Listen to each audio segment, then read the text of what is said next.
গতকালের একটা ভিডিওতে আমরা দেখেছিলাম কিভাবে এই যে যুবসাথী বা বেকার ভাতার ফর্মটা সম্পূর্ণ ফিল আপ করবে এবং কি কি ডকুমেন্টস লাগবে।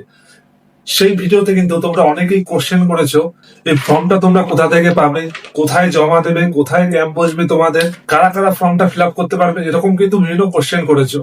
যে কৃষক বন্ধু টাকা পাই, আমি কি পাবো কি পাবো না, এরকম কিন্তু বিভিন্ন কোশ্চেন করেছো। আর তার উত্তরেই কিন্তু আজকের এই ভিডিওটা নিয়ে এসেছি। এই ফর্মটা কিন্তু তোমরা ছেলে মেয়ে উভয়ই কিন্তু ফিল আপ করতে পারবে। 21 থেকে 40 বছর বয়সের মধ্যে তুমি যদি মাধ্যমিক পাস এবং বেকার হয়ে থাকো, তাহলে কিন্তু ছেলে মেয়ে উভয়ই এই ফর্মটা ফিল আপ করতে পারবে। কারা পারবে না?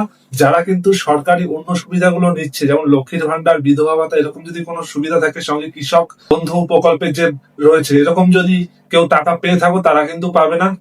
কিন্তু যদি শিক্ষাগত কোনো স্কিমে তুমি টাকা পেয়ে থাকো, যেমন হচ্ছে নবান্ন স্কলারশিপ, বিবেকানন্দ স্কলারশিপ, কন্যাশ্রী প্রকল্পের টাকা, এগুলো যদি তোমরা কেউ পেয়ে থাকো, তাহলে কিন্তু কোনো সমস্যা নেই, তোমরা কিন্তু ওগুলো ছাড়াও কিন্তু এর জন্য ফর্ম ফিল আপ করতে পারবে।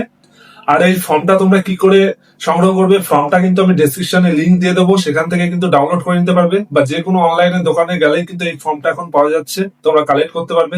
অথবা তোমাদের অঞ্চল বা পঞ্চায়েত বা তোমাদের অ্যাসেম্বলি থেকেও কিন্তু এই ফর্মটা দেওয়া হচ্ছে, সেখান থেকেও তুমি কিন্তু এই ফর্মটা নিতে পারো।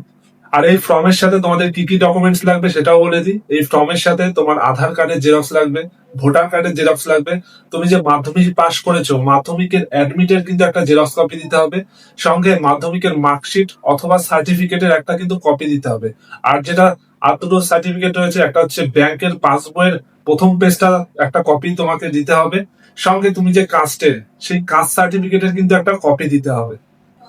এই সমস্ত ডকুমেন্ট নিয়ে তোমাদের আশেপাশেই তোমার যে অ্যাসেম্বলি রয়েছে সেখানে কিন্তু ক্যাম্প বসবে। মমতা ব্যানার্জি কিন্তু বলে দিয়েছে প্রত্যেক অ্যাসেম্বলিতে কিন্তু একটাই ক্যাম্প বসবে, সেই ক্যাম্পে গিয়ে কিন্তু তোমরা জমা দিতে পারবে। ক্যাম্পটা কিন্তু বসবে শুধু যুব সাথীর জন্য নয়, ক্যাম্পটা কিন্তু লক্ষ্মীর ভান্ডার, যুব সাথী সহ সরকারি যতগুলো স্কিম আছে, সরকারের স্বনির্ভর স্কিমের মধ্যে যতগুলো স্কিম পড়ে, সবগুলোর কিন্তু তুমি আবেদন ওখানে গিয়ে জমা দিতে পারবে। আর এই ক্যাম্পটা কিন্তু বসবে 15 তারিখ থেকে 26 তারিখের মধ্যে। এবার তোমার অ্যাসেম্বলিতে কবে বসবে সেটা একটু খোঁজ নিয়ে দেখবে, আমরা জানতে পারলে খুব শীঘ্রই জানিয়ে দেবো। আশা করি তোমরা বুঝতে পেরেছো। আর ফর্মটা কিন্তু একদম সঠিকভাবে ফিল আপ করবে, কি করে ফিল আপ করবে কিন্তু আমরা আমাদের ইউটিউব চ্যানেলেও দিয়ে দিয়েছি, আমরা এই ফেসবুক পেজেও কিন্তু আমরা দিয়ে দিয়েছি, সেটা কিন্তু ভালো করে দেখে নেবে আমাদের আগের ভিডিওগুলো থেকে। কোনো ধরনের কোনো কোয়ারি থাকলে, প্রশ্ন থাকলে তোমরা কিন্তু অবশ্যই কমেন্টে করবে, আমরা কিন্তু সেই বিষয়ে আবার পরবর্তীতে ভিডিও নিয়ে আসবো, অথবা তোমার কমেন্টে কিন্তু রিপ্লাই করব। আর এরকমই ইনফরমেটিভ ভিডিও পাওয়ার জন্য কিন্তু অবশ্যই অবশ্যই আমাদের চ্যানেলটিকে সাবস্ক্রাইব বা ফলো করে রাখতে ভুলবে না।